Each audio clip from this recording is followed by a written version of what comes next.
ಭಗವದ್ಗೀತೆ 9ನೇ ಅಧ್ಯಾಯ 22ನೇ ಶ್ಲೋಕ, ನಿಮ್ಮೆಲ್ಲರ ಯೋಗಕ್ಷೇಮವನ್ನು ನಾನು ನೋಡ್ಕೊಳ್ತೀನಿ ಅಂತ ಹೇಳುವಂತ ಧೈರ್ಯವನ್ನ ಬರ್ತಾ ಬರ್ತಾ ನಮ್ಮ ದೇಶದ ಆರ್ಥಿಕ ರಂಗ ಖಾಸಗೀಕರಣ ಆಗ್ತಿರೋದನ್ನ ನಾವು ನೋಡ್ತಾ ಇದ್ದೇವೆ.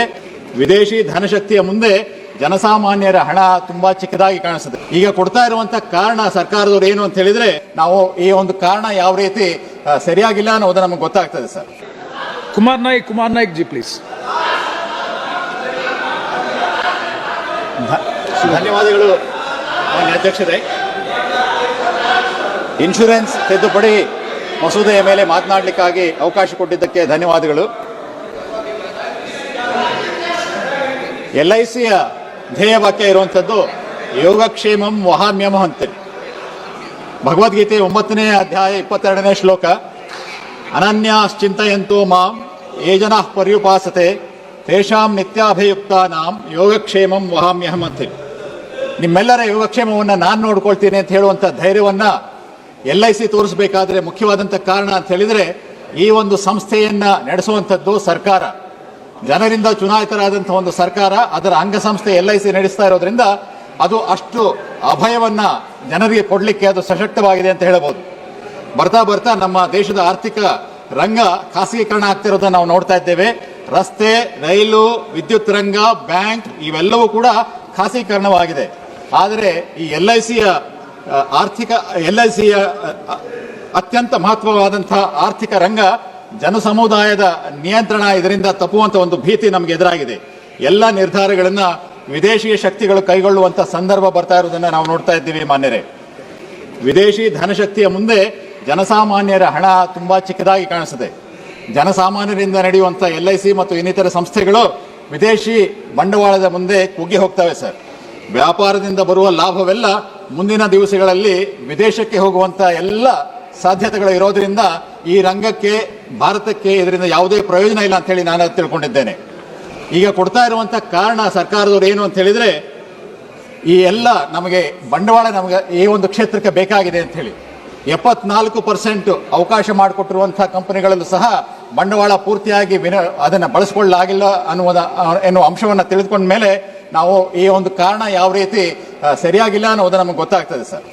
ಸಾಮಾಜಿಕ ಕರ್ತವ್ಯದಿಂದ ವಿಮುಖವಾಗದಂಥದ್ದು ಮತ್ತು ಲಾಭವನ್ನ ಗರಿಷ್ಠ ಮಾರ್ಗದಲ್ಲಿ ಗಳಿಸುವಂಥದ್ದೇ ನಮ್ಮ ಈ ಬರುತ್ತಿರುವಂತಹ ಒಂದು ಈ ಮಸೂದೆಯ ಫಲ ಆಗ್ತದೆ ಅಂತ ಹೇಳಿ ನಾನು ತಿಳ್ಕೊಂಡಿದ್ದೇನೆ ಮಾನ್ಯ ಅಧ್ಯಕ್ಷರೇ. ಗ್ರಾಮೀಣ ಜನರು, ಬಡಜನರು, ಕೂಲಿಕಾರರು, ಚಿಕ್ಕ ವ್ಯಾಪಾರಿಗಳು ಇವರಿಗೆ ಭದ್ರತೆ ವಹಿಸಲು ಆ ಕಂಪನಿಗಳು ಸರ್ವಥಾ ಆಸಕ್ತಿ ತೋರಿಸುವುದೇ ಇಲ್ಲ. ತೋಳ ಬಂತು ತೋಳ ಎನ್ನುವ ಫಿಯರ್ ಮಾಂಗರಿಂಗ್ ಕೆಲಸವನ್ನು ನಾನು ಮಾಡ್ತಾ ಇಲ್ಲ ಸರ್. ಇನ್ಶೂರೆನ್ಸ್ ರಕ್ಷಣೆ ಇಲ್ಲದಿರುವುದು ಮತ್ತು ಹಲವಾರು ಲಾಭದಾಯಕವಲ್ಲದ ರಂಗಗಳಿಂದ ಇನ್ಶೂರೆನ್ಸ್ ವಿಮುಖವಾಗುವುದು ನಾವು ಎದುರಿಸಬೇಕಾದಂಥ ಪರಿಸ್ಥಿತಿ ಅಂತ ಹೇಳಿ ನಾನಾದರೂ ನಂಬಿಕೊಂಡಿದ್ದೇನೆ. ಇಂತಹ ಇನ್ಶೂರೆನ್ಸ್ ವ್ಯವಸ್ಥೆ ಇತ್ತು ಅಂತ ಹೇಳಿದ್ರೆ, ಆರ್ಥಿಕ ವಿಷಮ ಪರಿಸ್ಥಿತಿ ಬಂದಾಗ, ದುರ್ಘಟನೆಗಳು ನಡೆದಾಗ, ಆರೋಗ್ಯದಲ್ಲಿ ವೈಪರೀತ್ಯ ಉಂಟಾದಾಗ ಎಂತಹ ಪರಿಸ್ಥಿತಿ ಬರ್ತದೆ ಅಂತ ಹೇಳಿದ್ರೆ ಅದನ್ನು ಊಹಿಸಿಕೊಳ್ಳಿಕ್ಕೂ ಸಾಧ್ಯವಾಗಲಿಕ್ಕಿಲ್ಲ ಸರ್. ಅಪಾಯದಿಂದ ಪಾರಾಗಲು ಜನ ತಮ್ಮ ಮನೆ, ಮಠ ಮಾರಿಕೊಳ್ಳುವಂಥ ಒಂದು ಪರಿಸ್ಥಿತಿ ಸರ್ವೇ ಸಾಮಾನ್ಯ ಆಗ್ತದೆ ಅಂತ ಹೇಳಿ ನಾನು ಹೇಳ್ತಾ ಇದ್ದೇನೆ. ಅದರ ಬಗ್ಗೆ ಸಂಶಯವೇ ಬೇಡ.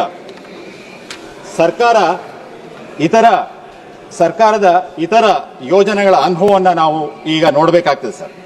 ಮಧ್ಯಮ ವರ್ಗಕ್ಕೆ ಸ್ವಲ್ಪ ಸಹಾಯ ಆಗಿರಬಹುದು. ಯಾವುದರಿಂದ? ಆಯುಷ್ಮಾನ್ ಭಾರತ್, ಪ್ರಧಾನಮಂತ್ರಿ ಜನ ಆರೋಗ್ಯ ಯೋಜನೆಯ ಇತ್ಯಾದಿ ಯೋಜನೆಗಳಿಂದ ಹೆಚ್ಚಿನ ಸಂಖ್ಯೆಯ ಬಡ ಅಸಹಾಯಕ ಜನರ ಮೇಲೆ ಕೆಟ್ಟ ಪರಿಣಾಮ ಆಗಿರುವುದನ್ನು ನಾವು ಈಗಲೂ ಕೂಡ ಗಮನಿಸ್ತಾ ಇದ್ದೇವೆ. ಖಾಸಗಿ ಆಸ್ಪತ್ರೆಗಳ ನಡವಳಿಕೆಯನ್ನು ತಾವು ಗಮನಿಸಬೇಕು. ಅಸಹಕಾರ ಧೋರಣೆ ಎಲ್ಲರಿಗೂ ಗೊತ್ತಿರುವಂಥ ವಿಷಯ. ಆಸ್ಪತ್ರೆಯಲ್ಲಿ ರೋಗಿಗಳನ್ನು ದಾಖಲೆ ಮಾಡಲು ನಿರಾಕರಿಸುವುದು, ನಗದು ರಹಿತವಾಗಿ ಟ್ರೀಟ್ಮೆಂಟ್ ಕೊಡಲು ನಿರಾಕರಿಸುವುದು, ಕೇವಲ ಲಾಭದಾಯಕ ಪ್ರೊಸೀಜರ್ಗಳನ್ನ ಮಾತ್ರ ತೆಗೆದುಕೊಳ್ಳುವಂಥದ್ದು, ಬಿಲ್ ಪೆಂಡಿಂಗ್ ಅಂತ ಹೇಳಿ ಸ್ಕೀಮ್ನಿಂದಲೇ ಹೊರಗೆ ಉಳಿಯುವಂಥ ಕೆಲಸವನ್ನು ಈಗಾಗಲೇ ಅವರು ಮಾಡ್ತಾ ಇದ್ದಾರೆ ಸರ್. 1.21 ಲಕ್ಷ ಕೋಟಿ ರೂಪಾಯಿಗಳ ಬಿಲ್ ಪೆಂಡಿಂಗ್ ಇದೆ ಅಂತ ಹೇಳಿ ಹಲವಾರು ಪ್ರಮುಖ ಆಸ್ಪತ್ರೆಗಳು ಈ ಸ್ಕೀಮ್ನಿಂದ ಹೊರಗೆ ಇರೋದನ್ನು ನಾವು ನೋಡ್ತಾ ಇದ್ದೇವೆ.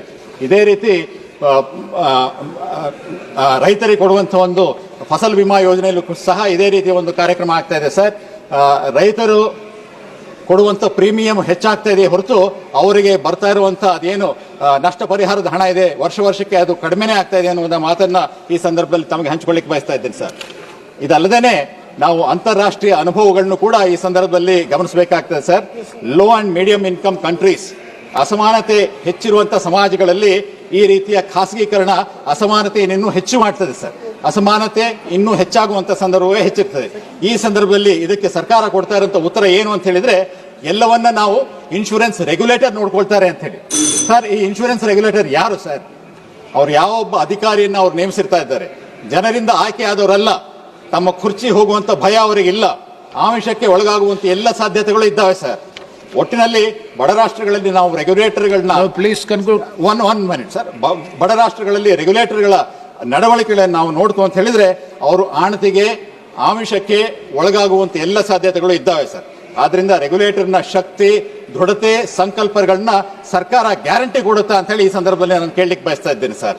ಈಗಾಗಲೇ ನಾವು ನೋಡಿದ್ದೀವಿ ಸರ್, ಈಗ ತಾನೇ ನಡೀತಾ ಇರುವಂತದ್ದು ಸಿವಿಲ್ ಏವಿಯೇಷನ್ ನಲ್ಲಿ ಯಾವ ಪರಿಸ್ಥಿತಿ ಇದೆಯೋ ನಾವು ನೋಡಿದ್ದೇವೆ. DGCA ಒಬ್ಬ ಕಂಟ್ರೋಲ್ ನಮ್ಮ ರೆಗ್ಯುಲೇಟರ್ ಆಗಿ ಕೆಲಸ ಮಾಡ್ತಾ ಇದ್ದಾರೆ.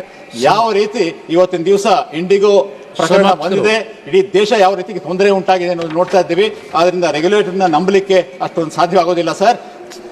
ಸೈದ್ಧಾಂತಿಕವಾಗಿ ಕಾಂಗ್ರೆಸ್ ಪಕ್ಷದ ಸಿದ್ಧಾಂತಕ್ಕೆ ಈ ಒಂದು ಮಸೂದೆ ವಿರೋಧವಾಗಿರೋದ್ರಿಂದ, ಹಲವಾರು ರೀತಿಯಲ್ಲಿ ಜನ ವಿರೋಧಿ ಇರೋದ್ರಿಂದ ಇದನ್ನು ನಾನು ಖಂಡಿತವಾಗಿ ಶ್ರೀಮತಿ ಕಮಲ್ಜೀತ್ ಸಹರಮತ್ ಜಿ. ಹೆಚ್ಚಿನ ವಿಡಿಯೋಗಳಿಗೆ ಪ್ರತಿಧ್ವನಿ ಯೂಟ್ಯೂಬ್ ಚಾನೆಲ್ ಸಬ್ಸ್ಕ್ರೈಬ್ ಮಾಡಿ, ಬೆಲ್ ಐಕಾನ್ ಕ್ಲಿಕ್ ಮಾಡಿ.